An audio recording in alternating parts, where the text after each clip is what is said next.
เดี๋ยวอ้ำระวังมันคุดข้าง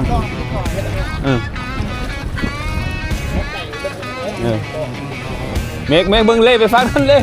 โอ้ยหัวจูแบบต่อยลงเลยนะเอายุบบุ้มเป็ดหัวไส้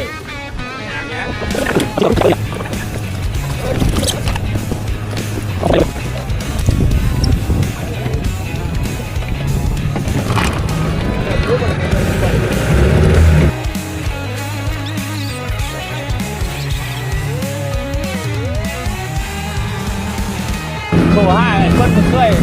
ห้ามเรื่องแห่เราได้คือแห่เราได้เลยเราโลกยางเราแก้วไปแล้วว่ะ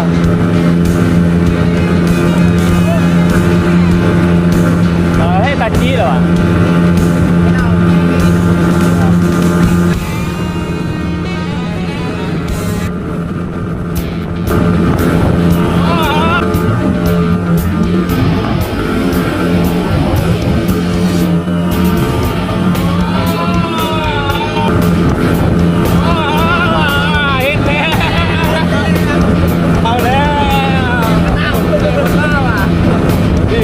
ปักลงแค่เดียว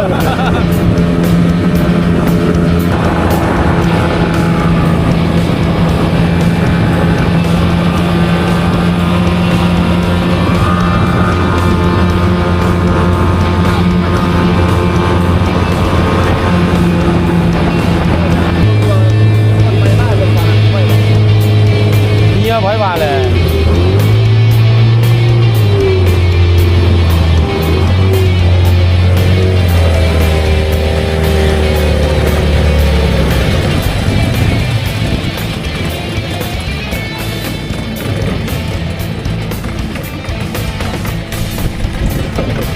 เฮ้ยเรียบร้อยแล้วเกาะแล้ว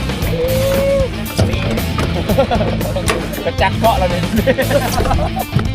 คลึกแตกมุนเลยพี่ถ่ายกลับแล้วชุดฮะ